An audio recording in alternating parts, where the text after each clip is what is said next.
Good morning YouTube and welcome back to the channel. Today you join me in my 2011 E92 M3. My name's James Stone and in this video I'll be converting a standard back box to upgrade the tips, and also on this video as to why I've gone back to a standard back box rather than my previously two-pipe modified system.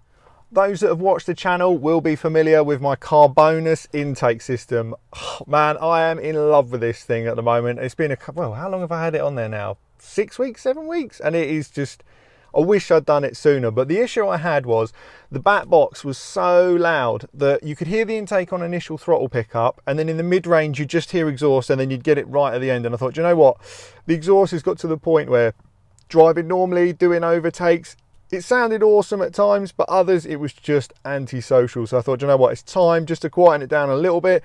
At least with intake noise, the only time it makes the noise is when your foot's on the power.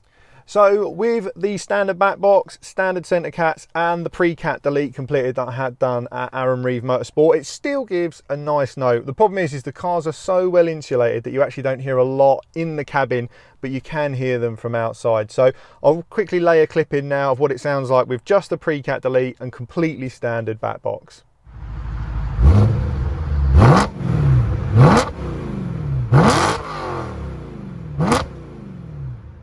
So in order to complete the modification, for me, I just purchased a standard back box. The reason was I wasn't sure how long I was going to be messing around with it. I didn't want to disable the car.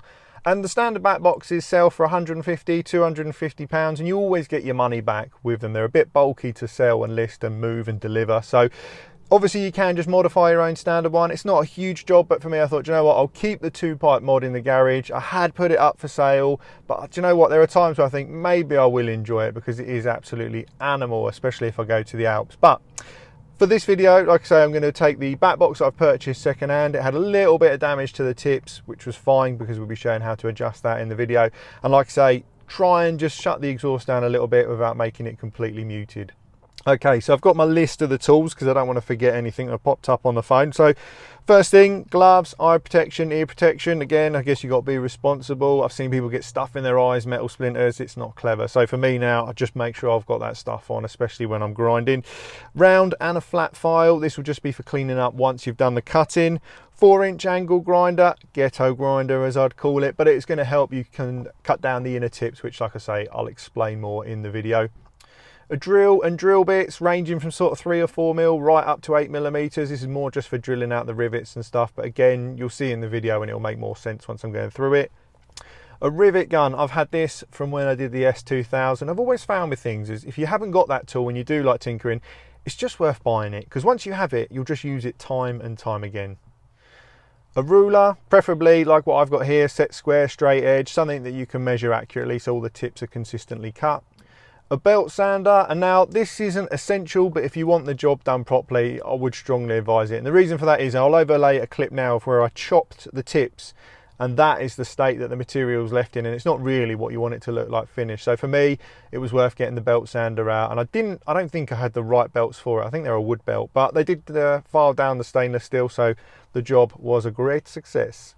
Finally, a chop saw. Man, I have been working around jobs without one of these for years. I used to have one when I was in the building game. It wasn't mine, I was part of my company one, but ever since then I was like, why do I not buy one of these? So I ended up taking a trip to Screwfix. It was probably a smidge small for the job, but it had like I think they call it a cold cutting blade, so it's not like a friction disc where it doesn't cause any blueness to the tips, because obviously when you cut them you generate heat, and for me this saw was perfect because I could literally just chop it down.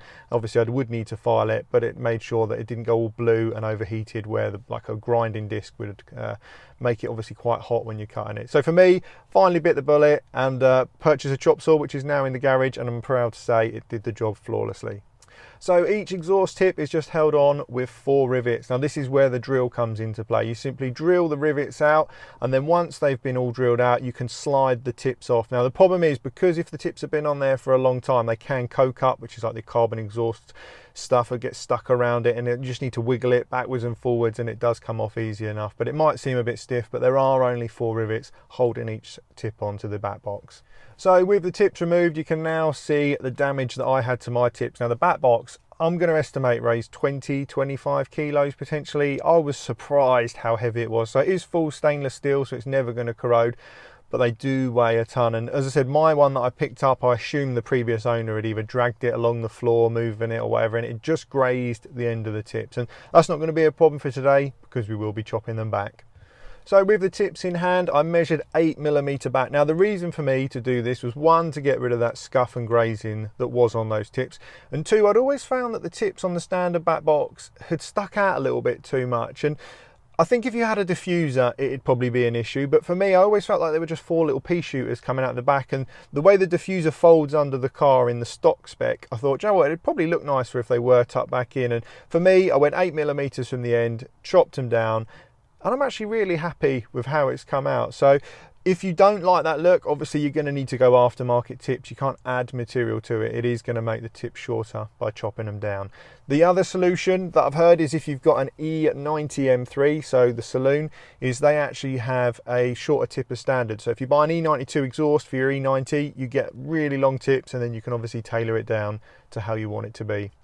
So you can now chop the tips, and essentially, as I said, I used the chop saw to do this. And you can angle the chop saw, so I could have it so that I had a slash cut tip, a straight cut tip, but I still wanted to stick with like an OEM look, which was the straight cuts. And once you do chop these tips, they look very similar to the E46 M3, which I really love the standard tips on that. I have no desire to change them. And like I say, for me, using the chop saw, nice straight cut. The problem is it does leave a bit of a burr, which is like where the metal folds over on it. So you are going to need to file it. For me, I use the belt sander just to make sure it's absolutely perfect, and it gives it a really clean finish.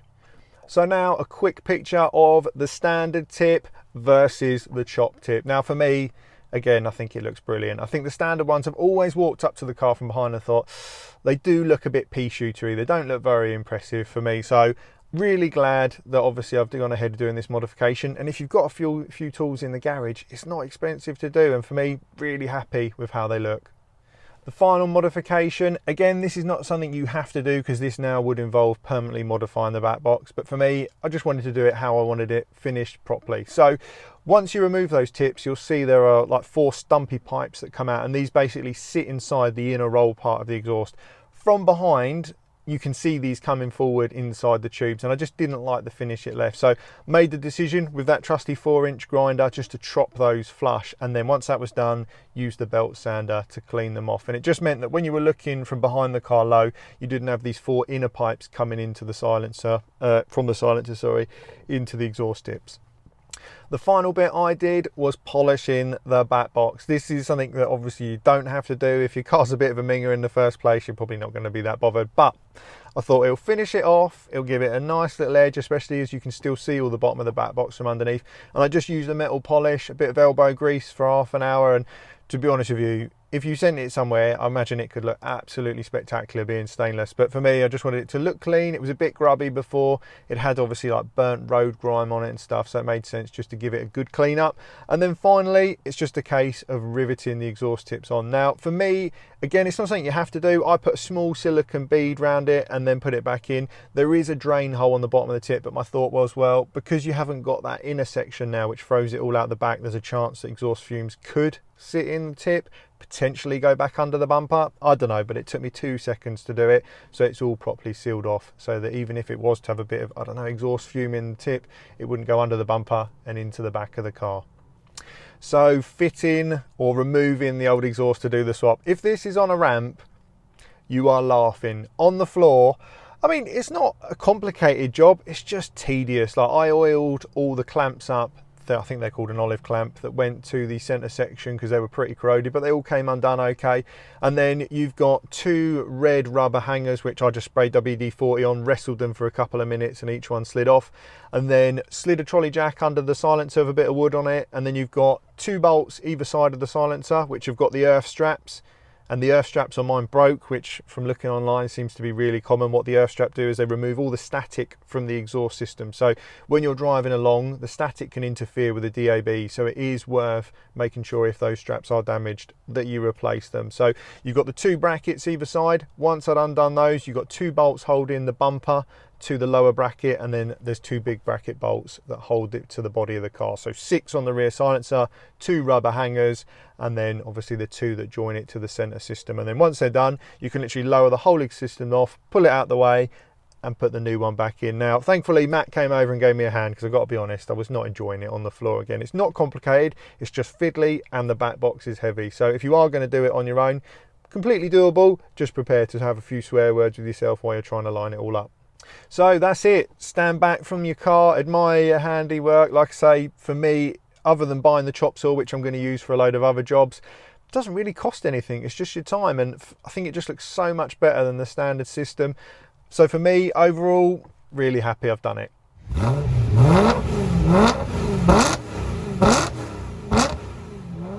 So what's next for Project E92 M3? Well, we've got to take it to the dyno. I've got to see what this airbox is doing. If anything, there have been some saying, nah, it's just purely for the noise. And as I said, if it is just for the noise, great, because I absolutely love the sound of it. For me, it adds so much character to the engine. But if we gain a little bit more power, brilliant. I mean, there is a little upgrade left before we go to the dyno, so that'll be detailed hopefully in one of the next videos around Christmas time. One more surprise for the E92. In terms of moving forward, modifications next, I mean, I don't know, it's supposed to be the daily. I kind of want to take it off from being a daily and have it as a weekend toy. I would love the M4 brakes all round. So the rears are pretty easy. It looks like you just got to shim them. They'll bolt to the standard mounting points, use M4 discs. The fronts, you've got to use M4 hubs. If you use M4 hubs, it raises the height of the car 10 millimeters. So I already would like it a smidge lower, which means if I do the M4 brake all round, I would put some coilovers on it. Just some road coilovers. I'm not going fancy like the Olins, probably something like a set of KWs. It just needs to be a road car. I'm not planning to track it, famous last words. And I'd take the M4 brakes, paint them white, and then put a black M logo so it sort of ties in with that black and white theme throughout the car. I think that'd look really trick. So still bits more to come with the car. Like I say, got the dyno to get to. So if you are enjoying the series, make sure you like and subscribe to the channel.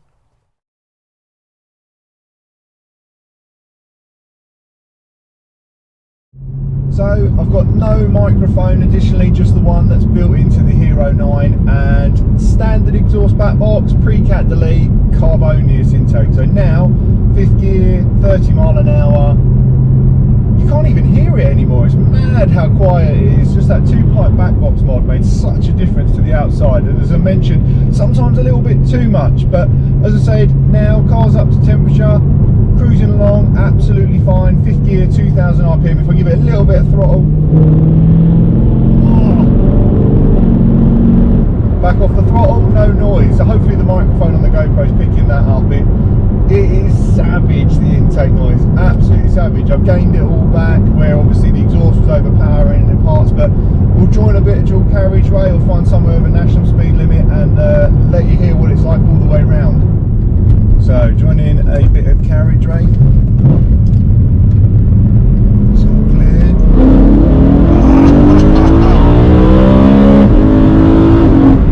Whoa. Literally, man. I wish I'd done this modification sooner. I genuinely do. And I love the fact that it's just sociable when I don't want it to be like now. No throttle, silent, and then roll on the throttle.